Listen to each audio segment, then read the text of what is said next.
Dalam saat kitab Roma pasal 1 ayat 1 sampai 7, nanti saudara akan lihat seperti ini. 1 dan 5 itu sama tentang Paulus dan tugasnya. Lalu 2 sampai 4 itu tentang Injil, dan 6 sampai 7 itu tentang orang-orang percaya. Dari Paulus, hamba Kristus Yesus yang dipanggil menjadi rasul dan dikuduskan untuk memberitakan Injil Allah. Injil itu telah dijanjikannya sebelumnya dan dengan perantaraan nabi-nabinya dalam kitab-kitab suci, tentang anaknya yang menurut daging diperanakan dari keturunan Daud dan menurut roh kekudusan dinyatakan oleh kebangkitannya dari antara orang mati, bahwa ia adalah anak Allah yang berkuasa, Yesus Kristus Tuhan kita.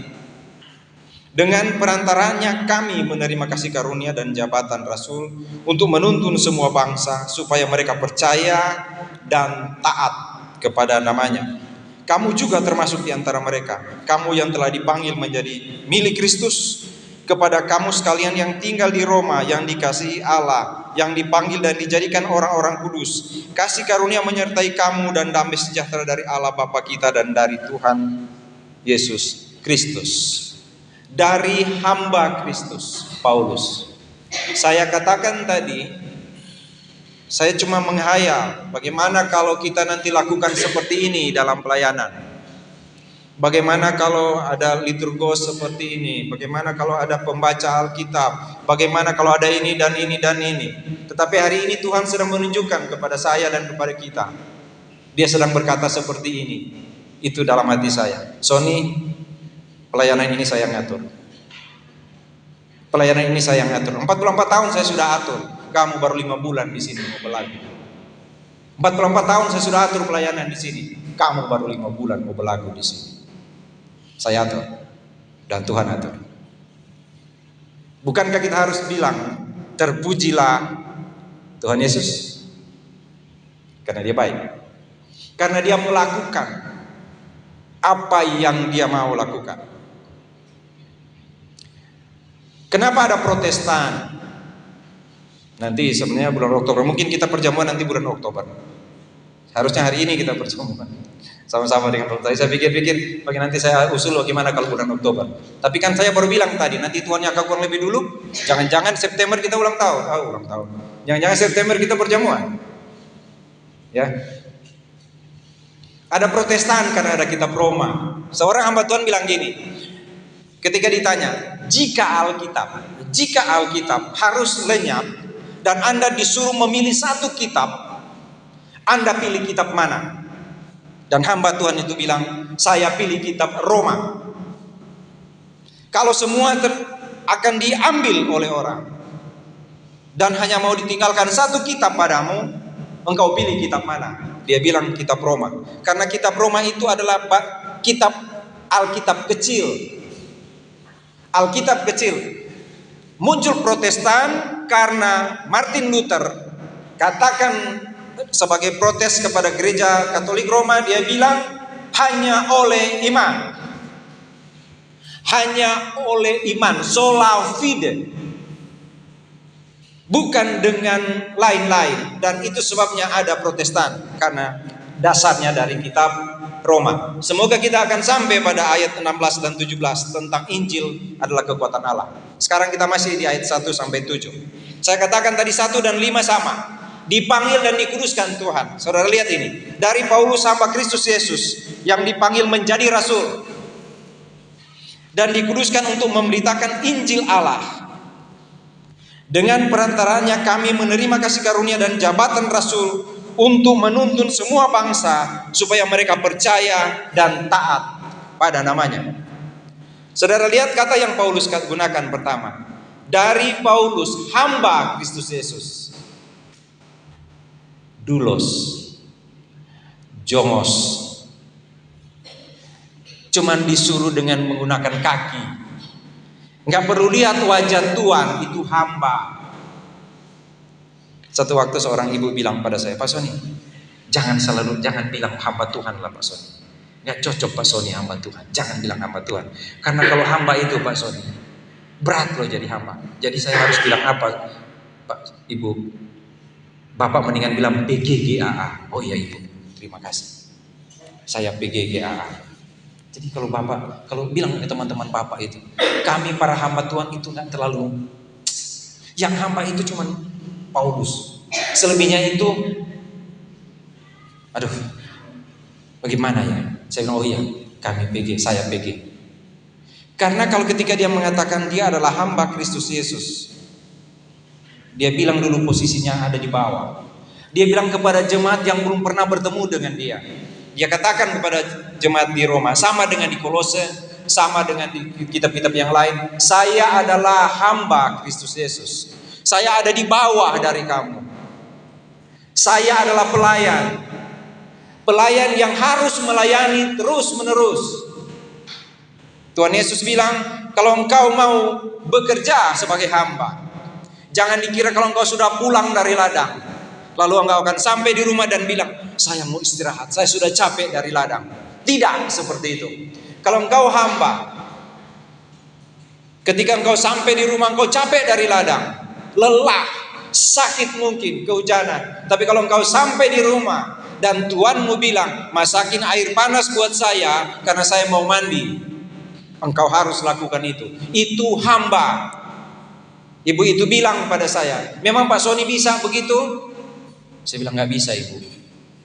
Saya minta maaf, saya tidak bisa. Iya, makanya kalau boleh jangan lagi Pak Sony bilang, oh saya sebagai hamba Tuhan. Nggak cocok Pak. Oh iya Ibu, terima kasih. Saya menyadari sekali itu. Ketika dibilang itu saya, iya ya. Mulai itu kalau dibilang, Bapak kerja di mana? Saya jarang sekali bilang, saya hamba Tuhan. Karena saya ingat wajah ibu itu, merah-merah mukanya.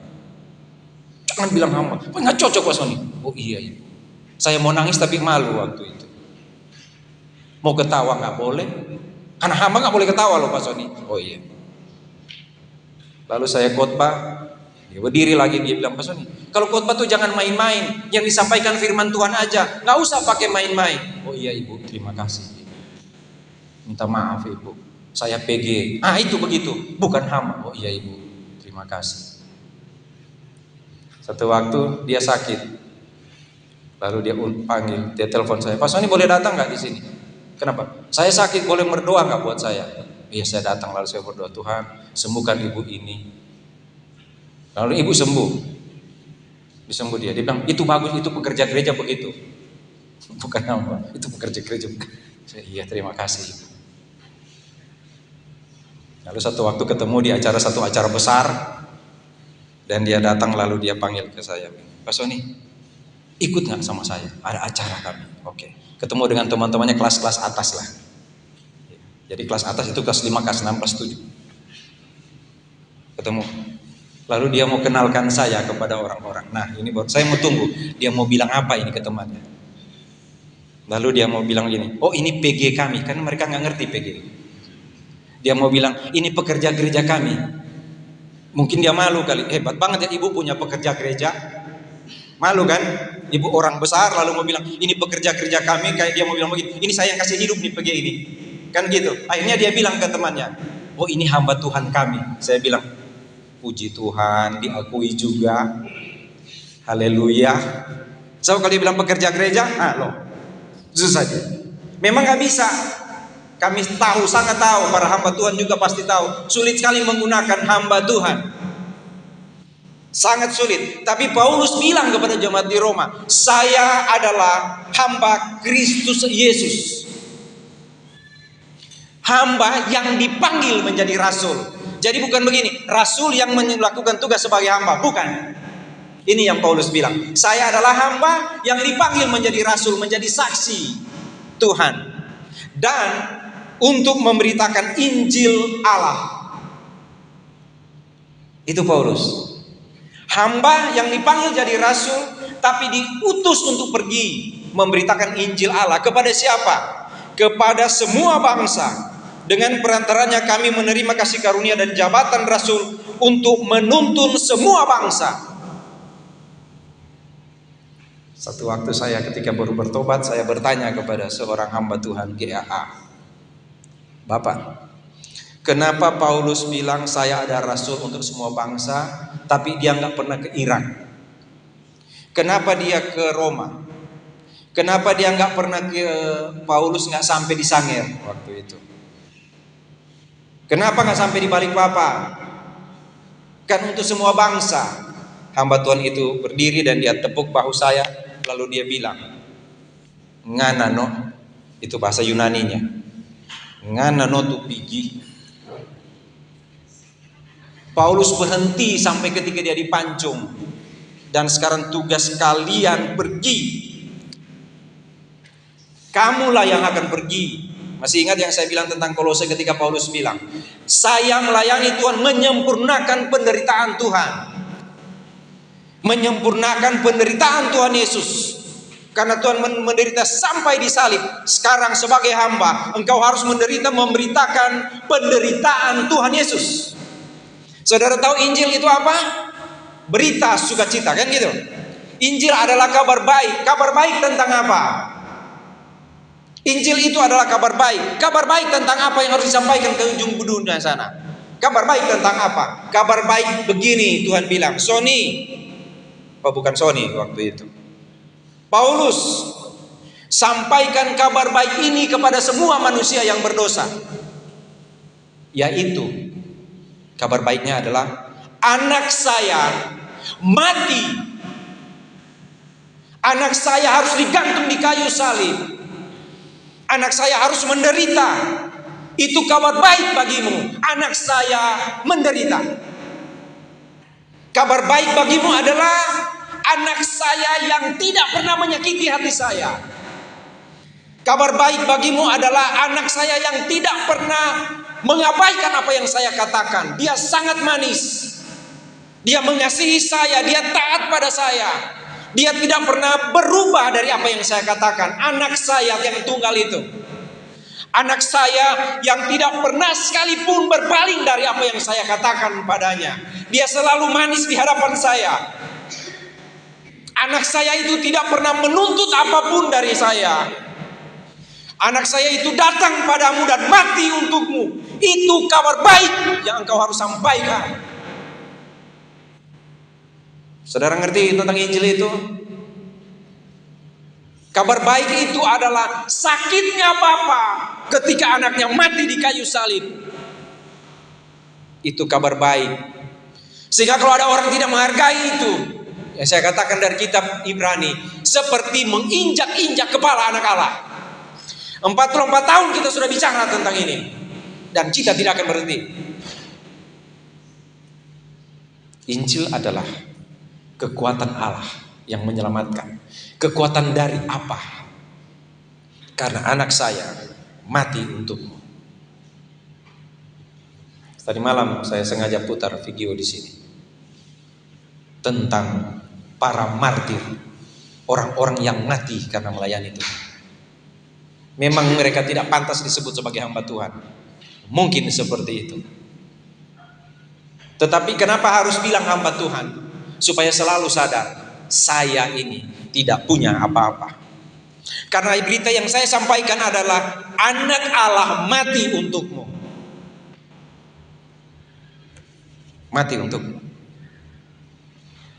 Jadi bayangkan kalau kita bahagia sekali, haleluya, terus begitu kita lupa apa itu Injil, bahwa dia sudah datang, menderita di bawah pemerintahan Pontius Pilatus, disalibkan, mati, dikuburkan, bangkit pada hari ketiga, naik ke surga, duduk sebelah kanan Allah Bapa yang Maha Kuasa dan akan datang dari sana.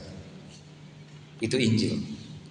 Tentang apa? Dia bilang di sini, Injil itu telah dijanjikannya sebelumnya dengan perantaraan nabi-nabinya dalam kitab-kitab suci, tentang anaknya yang menurut daging diperanakan dari keturunan Daud. Saudara, Injil itu sudah dijanjikan sebelum Tuhan Yesus datang. Saudara masih ingat yang saya katakan dan dalam doktrin kita, Injil kasih karunia atau Injil anugerah adalah Injil rahasia yang baru dibukakan oleh Paulus kepada bangsa-bangsa bukan Yahudi dan juga bangsa Yahudi. Itu Injil anugerah Allah.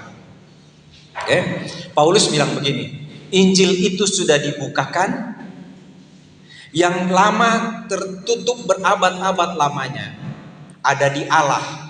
Jadi begini, sebelum Paulus bicara tentang Yesus mati dan bangkit, sudah ada di kekekalan di Allah sana, bahwa Yesus akan mati dan bangkit. Di perjanjian lama sudah dikatakan itu, kalau saudara perhatikan di ayat 2 dan sampai 4 ini.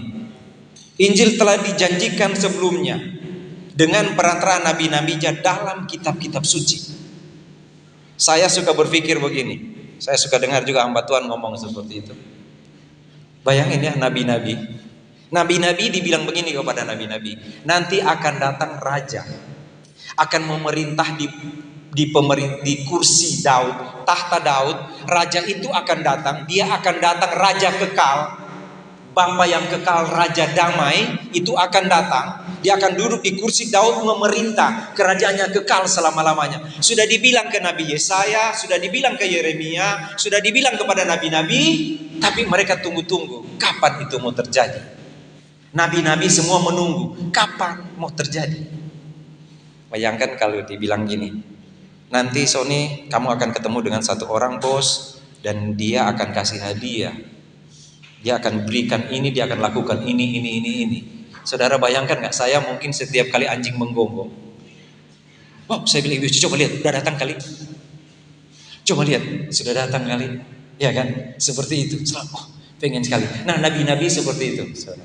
Mereka sudah tahu, sudah dikatakan nanti akan lahir. Bahkan di Daniel kan jelas banget, 70 kali 7 masa. Jelas banget. Nanti dia akan datang pada waktu kerajaan Romawi, dan setelah itu murid-murid atau para nabi-nabi menunggu kapan yang mau terjadi itu. Tapi mereka tidak pernah melihat itu. Tapi Tuhan Yesus bilang di dalam Lukas pasal 24, ketika dia bangkit, mereka susah percaya, kok bisa ya? Dia bilang gini di Lukas pasal 24. Dia katakan kepada murid-murid, itu ayat yang ke-26-27, bukankah Mesias harus menderita semuanya itu untuk masuk ke dalam kemuliaannya? Lalu ia menjelaskan kepada mereka apa yang tertulis tentang dia dalam seluruh kitab suci, mulai dari kitab-kitab Musa dan segala kitab nabi-nabi. Sudah dibilang Yesus akan mati dan bangkit, tapi mereka tidak menikmatinya. Bayangkan, cuma tahu saja mereka, itu tuh Injil kasih karunia. Mereka sudah dibilang, tapi belum dibukakan.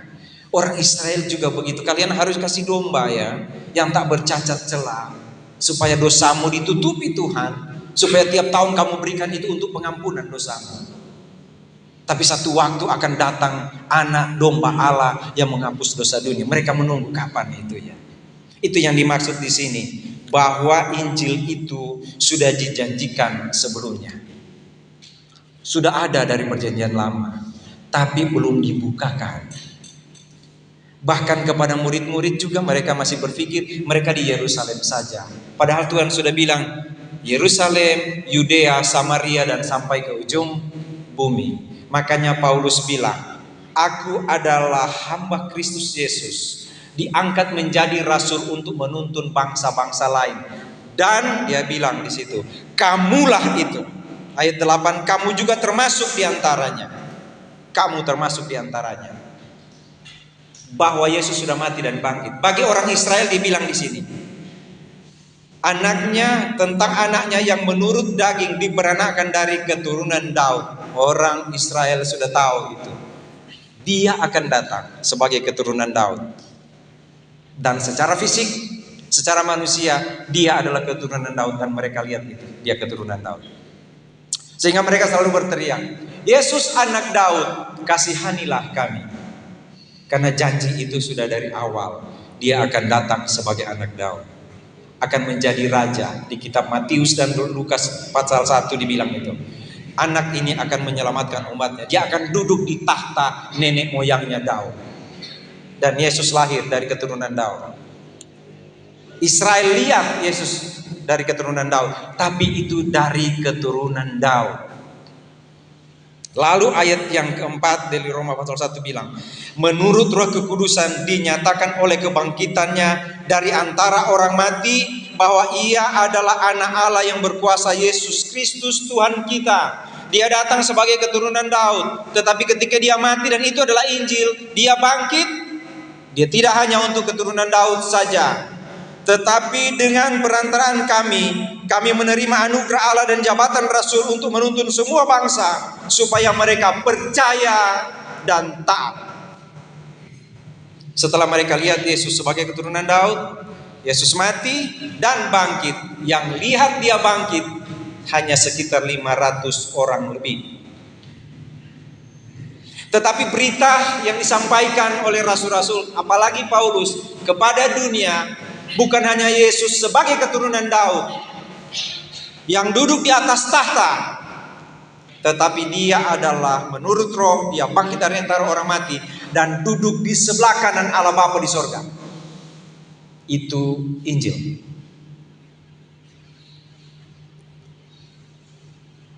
Dia adalah anak Allah yang berkuasa. Saudara percaya kan kita punya Tuhan yang berkuasa ya? Maha kuasa kan? Percaya ya? Tidak mungkin kan kita nggak percaya ya? Lalu kalau saya mau tambahkan pertanyaan itu berikut adalah, kalau dia berkuasa atas apa dalam hidup saya? Dia berkuasa atas apa ya? Seluruh hidup saya? Ada bagian nggak yang dia tidak kuasai dalam hidup saya? Ada nggak ya? Apakah ada bagian dalam hidup saya yang tidak dikuasai oleh Tuhan? Kalau kita bilang Tuhan Yesus itu berkuasa, dia yang mengatur hidup kita, dia lebih tahu apa yang mau dilakukan.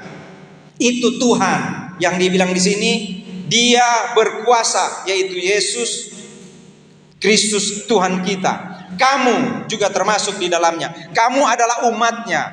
Coba perhatikan ini di sini. Di ayat yang ke-7, kepada kamu sekalian yang tinggal di Roma, kepada jemaat di Roma. Diapain jemaat di Roma? Yang dikasihi Allah. Itu sebabnya saya bilang tadi Injil. Injil adalah berita tentang anak saya mati bagimu. Lalu kita bilang, terima kasih Tuhan, anak saya mati bagimu loh. Itu Injil. Tetapi kamu dikasihi Allah. Tadi saya bilang kalau dia maha kuasa, apa bagian hidup kita yang tidak dikuasai oleh Tuhan? Sekarang, kalau kamu sebagai umatnya dikasihi oleh Tuhan, tolong bilang ke saya, bagian mana dalam hidup saudara, dalam hidup saya yang tidak dikasihi Tuhan? Bagian mana dalam hidup kita yang tidak dikasihi Tuhan? Bagian mana? Seluruhnya dikasihi Tuhan? Seluruhnya dikasihi Tuhan, yang dipanggil, dijadikan orang kudus, dikasihi, dipanggil dan dijadikan orang kudus. Itu orang percaya pada Tuhan Yesus. Itu yang saya sudah bicara waktu lalu. Kamu bukan hanya orang percaya, tapi kamu orang yang dikasihi Tuhan seluruh hidupmu. Tidak ada bagian dalam hidupmu yang tidak dikasihi Tuhan, dan dipanggil menjadi orang-orang kudus. Hai jemaat Roma, dibilang gitu. Lalu sesudah itu, ayat di sini dibilang ini, ayat 5 itu, supaya mereka yang percaya taat kepada namanya. Apa yang Paulus mau sesudah menjadi percaya? Taat dalam namanya. Dikasihi, dikuduskan, Yesus mengasihimu habis-habisan. Semua yang ada padanya dia berikan padamu, kepada kita. Sekarang Paulus bilang, aku membimbing kamu supaya taat pada namanya. Yang tersisa sekarang adalah, maukah kita taat pada Tuhan? Ketika Tuhan bilang tadi, bukan hamba Tuhan, PG. Ketika PG dibilang, Pak Sony harus lakukan ini. Iya. Saya ditelepon oleh Ketua Sinode. Kemarin lalu, Pak Sony bla bla bla bla bla bla, lalu dapat tugas, nanti Pak Sony begini. Oh iya, ya kan? Taat. Saudara kan orang-orang yang taat ya kan? Saya tadi malam berdiri di sini sambil lihat hujan deras, tapi saudara-saudara datang itu luar biasa ya. Orang yang taat itu adalah orang yang cuma ikuti aja alurnya Tuhan, itu taat. Ketika Tuhan berjalan mengarahkan kita ke sana, kita ikuti saja. Itu taat namanya. Taat itu mau dibolak-balik tetap taat. Coba cek. taat. Mau baca dari belakang tetap aja taat. Mau baca bagaimana tetap aja taat. Itu taat. Orang percaya, Paulus bilang di Roma, supaya kamu taat. Kenapa? Karena nabi-nabi dulu nggak tahu apa yang kamu dengar sekarang. Mereka pengen tahu, tapi sekarang kamu sudah dengar itu. Bahkan kamu sudah dikasihi dan dikuduskan. Maka taatlah pada Tuhan. Ya kan? Taat pada Tuhan. Bagaimana mau taat pada Tuhan? Nanti kita akan jelaskan di Roma pasal 1 ini dan seterusnya. Pasal 1 sampai pasal 11 tentang doktrin, pasal 12 sampai 16 tentang praktis. Kita akan lanjut nanti bagaimana taat pada Tuhan. Tapi saya tahu, kita mengerti ketika kita jadi anak Tuhan, dikuduskan dan dikasihi Tuhan, kita harus taat pada Tuhan. Mari kita berdoa.